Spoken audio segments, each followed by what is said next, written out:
Hi, my name is Heather Flowe. I'm from the University of Birmingham in the School of Psychology. Today I'm going to share with you the results of a project in which we investigated the effects of alcohol on people's ability to remember rape. The results of the research have important implications for how we listen to survivors, hence the title of this talk. I'd like to thank the funders of the research, including the ESRC, the British Academy, and Alcohol Research UK, as well as acknowledge and thank my collaborators on this project. Most important, I'd like to thank the survivors themselves, the police, first responders, prosecutors, others who work with and investigate these crimes. Thank you. Your experiences, thank you for sharing them with us. They've been really invaluable and important. Sexual violence is prevalent around the world. We know about 90% of these cases involve acquaintances. About 15% of these cases, the survivor will report the crime to the police. If the crime is reported to the police, the survivor is going to face many challenges. And one of the first challenges is whether the person to whom she's disclosing the assault is going to believe her.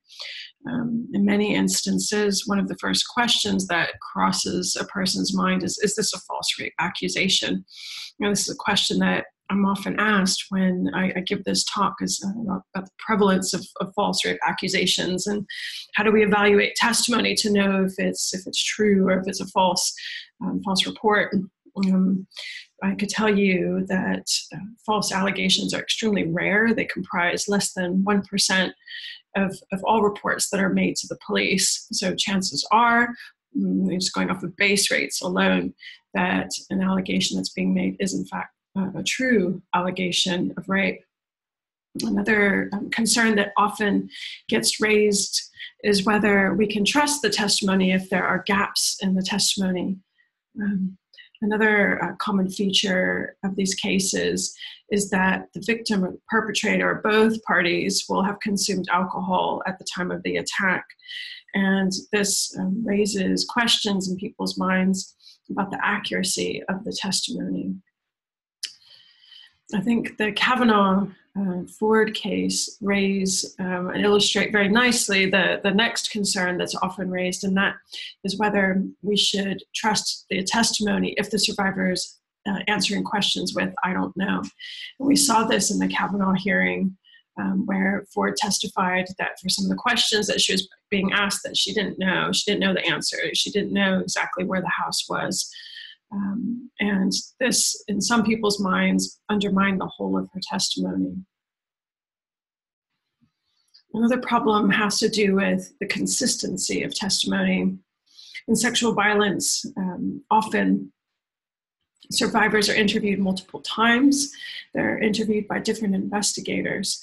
And because of this, we say differences in rapport, the way that it gets established by one investigator compared to another, or the way in which questions are asked, it might jog a person's memory better in some instances compared to other instances.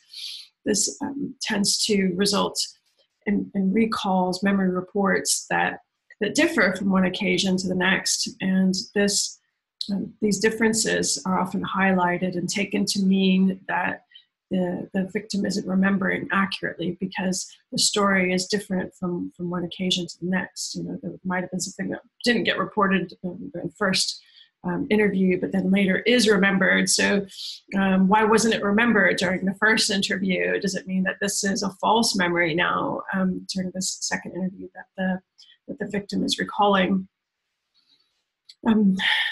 This is a quote that's taken from some guidance about how to conduct an interview with a sexual violence survivor, and it's geared towards law enforcement.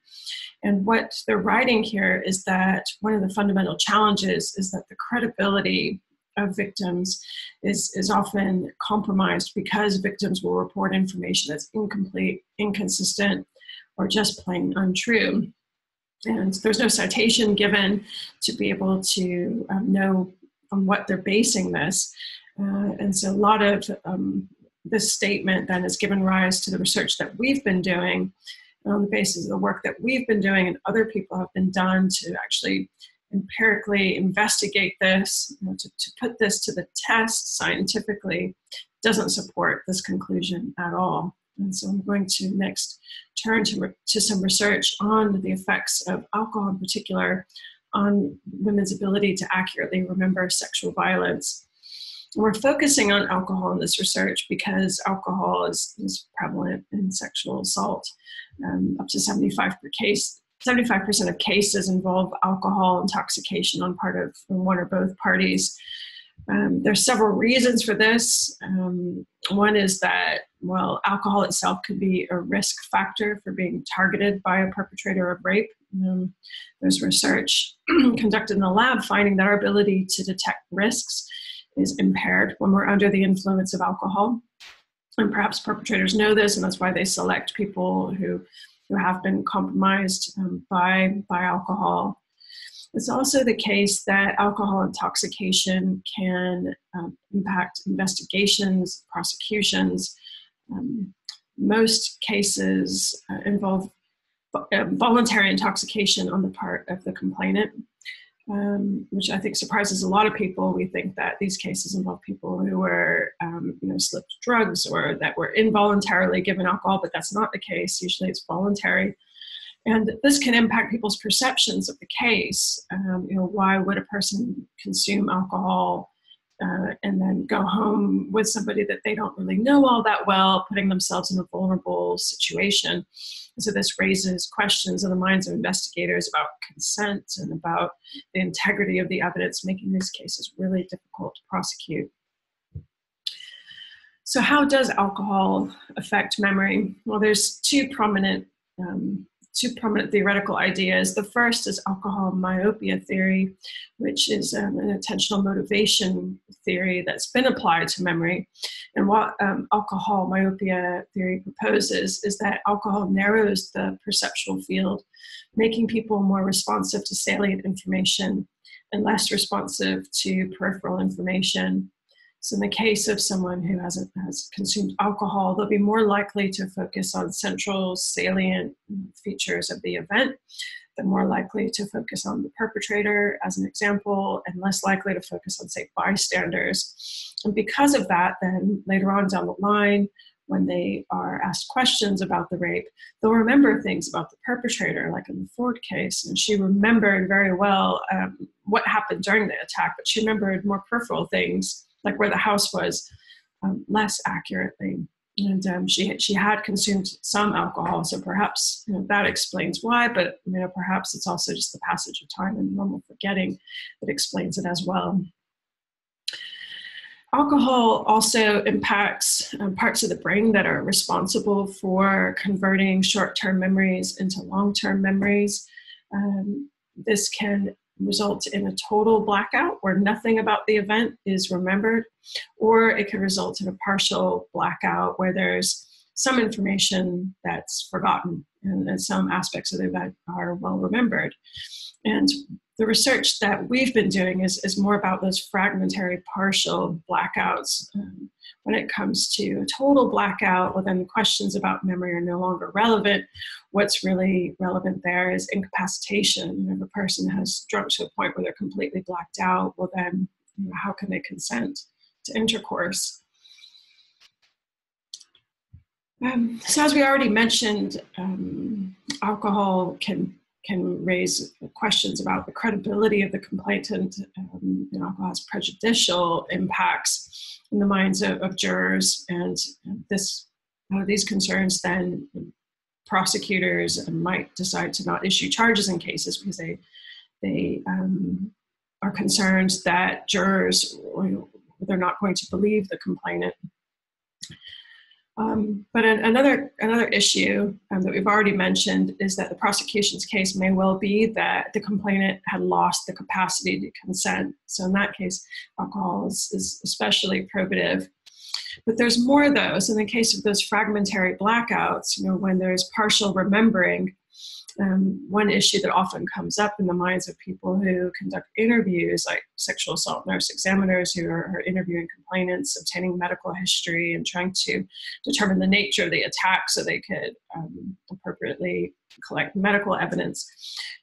They get frustrated in carrying out their investigation, as really expressed here in this quote from a study on sexual assault nurse examiners dealing with alcohol cases. So the concern is that if the victim doesn't remember what happened or if there's inconsistencies, what do you make of that? I find this quote especially fascinating because these two facets, not remembering certain things that took place and having inconsistencies, there's much research in psychology and studies of memory that find that this is quite natural, that when we tell a story from one occasion to the next, it's going to be different. And that we don't remember everything, that there are some aspects of events that we're going to remember quite well because we paid attention, and other aspects that we remember less well. So what do we know about how alcohol impairs testimony? I think the first place that the people began is by looking in the literature on laboratory studies that have investigated how different doses of alcohol impair people's ability to memorize lists of words. And those studies find that if a person was under the influence of alcohol, when they studied lists of words, then they're going to remember fewer of those words accurately. But when we think about how to apply those results to testimony, in rape cases, or when an interviewer is trying to take statements from a rape complainant, well, what can we predict about accuracy under these circumstances? Memory during a police interview entails voluntarily recalling what took place. And that process of deciding whether one remembers something well enough to volunteer that information to the police is an interesting process. And what we find when we look at studies of sober people who are going through investigative interviews is that the information that they recall during those interviews tends to be highly accurate. And the reason for this is because we tend to hold back information that we're less confident about, information where we're concerned we don't remember that all that strongly, so we withhold it. We don't volunteer it because we're trying to maintain our accuracy. And this might be especially true in a rape case where a complainant is well aware that she's being scrutinized, and so she might want to only divulge information if she's certain that it's correct.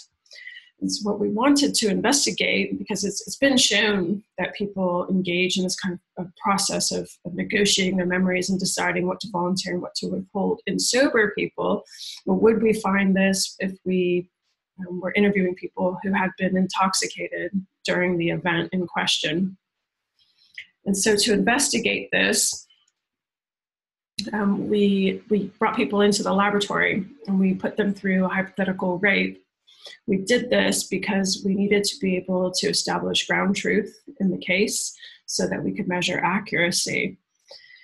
So we had two primary questions in this study that I'm going to share with you now, and that's whether people answer "I don't know" more often if they were alcohol intoxicated during the rape, and if people who are alcohol intoxicated during the rape compared to sober, if they're less accurate in the testimony that they gave. We're interviewing mainly college students, which isn't altogether bad because this is a demographic that is highly affected by sexual violence. We brought people into the lab. We engaged in a pretty extensive pre-screening procedure for ethical reasons. Anybody with a medical condition where they shouldn't be drinking alcohol was excluded. Anybody who was pregnant, of course, couldn't participate. People with drug and alcohol abuse histories, we had to necessarily exclude them again for ethical reasons. We then randomly allocated people to consume either alcohol or tonic water. We varied people's expectation about what beverage they were consuming because alcohol has not only a physiological impact on our memory, but it also has a psychological impact whereby if we think alcohol might compromise our memories, then we might then adjust either how we encode or go into the situation that we're supposed to be remembering, like the rape in this instance, or if later on when we're being interviewed about the event, we might try to bear in mind the fact that we were alcohol intoxicated and then change how we volunteer our testimony. So therefore, we wanted to be able to control for this in our study by varying not only whether people consumed alcohol as opposed to tonic water, but we also varied their expectations about whether that beverage they were drinking was in fact alcohol. Then we put people through a somewhat of a unique procedure. It's an interactive rape scenario. And we allow participants who go through this procedure to make decisions about whether they want to engage with this particular individual that's portrayed in the scenario as a male acquaintance. He begins to make sexual advances. He invites the participant home with him. The scenario, the participant is listening to over headphones and is watching images on a computer screen. They're also reading the scenario at the same time, in addition to listening to it. And we're trying to simulate consent by allowing the participant to make decisions about whether to engage or withhold. What happens eventually is 90% of our participants stop consenting, and a non-consensual sexual intercourse takes place. It's legally definable as rape. And the question is, what will participants do? Will they perceive this as rape? Will they report it as rape? And then 7 days later, when we interview them about it, what will they remember? And is what they remember going to be accurate, particularly if they were intoxicated when they went through the rape? All participants were fully debriefed as to the aims of the study. We didn't have any adverse events. This is one finding where we're looking at the effects of alcohol consumption on the rate of people saying, "I don't know." And the number of "I don't know" responses is significantly higher for people who had consumed alcohol as opposed to tonic water before going through the scenario. This is an effect that we found in other studies as well, and it really reflects this process of trying to maintain accuracy by withholding information, by giving testimony that's less complete. In terms of the overall accuracy of the information that was volunteered during the interview, what these graphs are showing is that there's no effect of alcohol on the accuracy of testimony. The proportion of details that our participants were correctly recalling, it didn't vary depending on whether they were intoxicated or sober during the scenario. And we used two different kinds of interview procedures. One is a paper-based, self-administered interview procedure, which was developed by Fiona Gabbert, Lorraine Hope, and Ron Fisher. It's based on a cognitive interview, which employs several kinds of mnemonics to help people remember better, more information. And the cognitive interview should be used by the police. It's part of the Achieving Best Evidence guidance that's used in the UK. And we find regardless of the kind of interview that was employed, we have similar levels of accuracy for people who are sober as well as for those who are intoxicated. So what we can conclude from our study and others like it is that people, they vary the completeness of the information that they report. They report fewer details overall if they were intoxicated during the rape. But the accuracy of those details, it's not varying depending on whether they were intoxicated. And I think this is really reflecting this process of people negotiating their memories, trying to determine what they remember accurately, what's a strong memory, and if it's strong enough, they volunteer it. If it isn't, they withhold it. And that has the net effect of maintaining accuracy. Now, these results, they have been found in a number of studies around the world where research participants were given, again, different doses of alcohol, or people who were self-intoxicating, say in bars, were approached and asked to participate in research. These studies find that when you expose people to a mock crime and then later ask them questions about it to determine how accurately they remember it, that there's this quantity accuracy trade-off again happening where people, they reduce their memory output, the amount of information that they report. And people who are under the influence, they do this because it helps them maintain accuracy. Results in similar levels of accuracy for people who are sober as opposed to intoxicated. The field studies are really important because we're talking about individuals who are much more intoxicated than in the lab. And so given that these results replicate from the laboratory out into the real world with people who are self-intoxicating with higher doses of alcohol, then I think that can give us greater confidence in our results. So what implications do these results have for listening better to a rape survivor? To my mind, one thing that we should do is to make sure that we're not inadvertently blaming victims. And sometimes the way that we respond when someone discloses sexual violence to us can really have a big difference in terms of how that person proceeds, whether they think that they should report the crime, whether they think other people will believe them. Even their own interpretation of the event can be impacted by how we react to them. One thing that we found in our studies when we asked people whether they would report the rape is that they're affected by whether they had been given alcohol. Their levels of self-blame. So we asked them questions, standard questions about situational versus personal self-blame for the situation that happened in the scenario. We found that our participants were much more likely to blame themselves if we had given them alcohol. And I think what this illustrates is that there's this real kind of like well-known connection between having consumed alcohol and a woman's responsibility for anything that happens afterwards. That if she puts herself in a position of vulnerability, if she's drinking, she's signaling that she's sexually available. And so therefore anything that happens is her fault. And I think women have internalized this so much that even in our studies where it's very clear to them that we've given them the alcohol, they still reach this conclusion that they're somehow to blame for the intercourse that took place, the rape that took place in this scenario. We have to be mindful of people's sensitivity to this when people disclose assault, particularly when there's alcohol involved. I think the other thing that comes out of this research and other work that we've done with first responders is the importance of suspending judgment. Many cases, they're never going to see the light of day in terms of a courtroom, or people aren't going to report to the police. And if they do, the case may not be prosecuted. And if it is prosecuted, there may not be a guilty verdict. But what's perhaps most important to a survivor is this opportunity to be believed and listened to and be heard. That in and of itself can be remarkably therapeutic. Also, suspending judgment, I think, is really important in terms of an investigation. There's no better way to keep rapport going than to suspend judgment. And we know that the better rapport we can establish with people, the more information that they'd be willing to volunteer to us, and therefore the better our investigation will be. And finally, I think this research really highlights the importance of allowing people to testify in their own words, to give statements freely, without interruption. We sometimes, especially investigators, they want to be able to collect as much information as they can to establish the credibility of the complainant.